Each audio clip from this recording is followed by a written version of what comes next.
We are brought up in a world that makes you think failing makes you a failure. But have you ever looked at someone who failed at something and thought of them as a failure? If you're like me, you likely saw they are brave or courageous to even try. So when you fail, why do you view yourself as a failure instead of courageous? Why do you beat yourself up instead of telling yourself to try again? This one shift can change your entire business. The first time I tried to have a six-figure launch, I failed. In fact, I broke even. $20,000 in and $20,000 out. To some people, that may sound like a lot of money, and it is, but not when you have a team to pay and a family to support.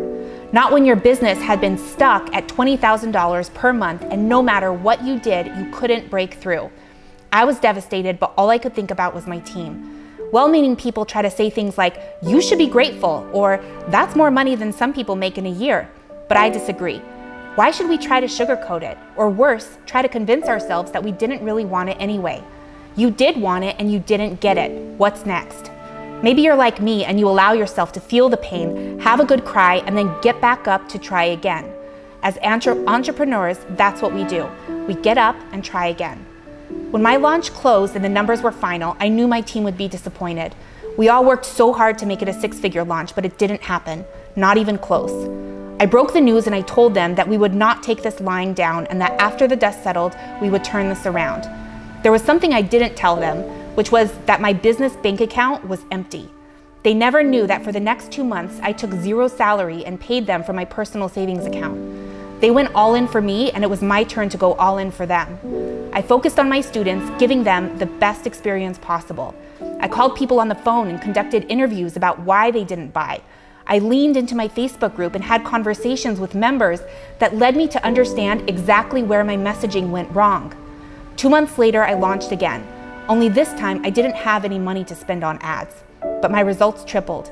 I launched the exact same product to my exact same email list, but my revenue tripled. That's what happens when you clarify your offer. But I didn't stop there. A few months after that, I launched again, and this time we had a six-figure launch. $165,000 generated within 5 days. The funny thing is, we spent less than half of what we spent on our very first launch, about $6,000 total.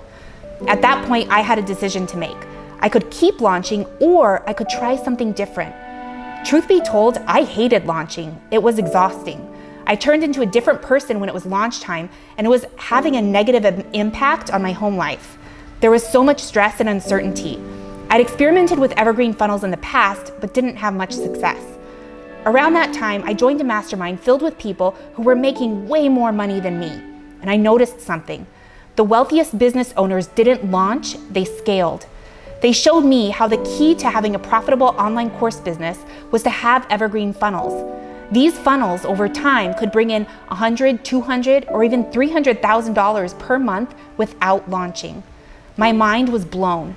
I got to work, and within a year, my funnel was bringing in 6 figures per month without launching. Now, I want to be clear. This was a highly profitable funnel.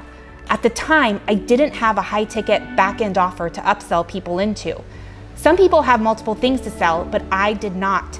I had one thing and one thing only, so high profit margins were crucial. Building this funnel meant investing in myself at an uncomfortable rate. It was scary to spend money on ads, on team members, and on coaches to help me figure out what the heck I was doing. But I kept going and I continued to invest forward. The more I invested, the more money I made in return. Sometimes I think back to that first failed launch. What if I gave up? What if I had listened to my well-meaning friends and tried to convince myself that I should settle for what was instead of striving for what could be? You get to decide what happens the next time you fail. Nobody else. Will you give up or will you keep going? It's your choice.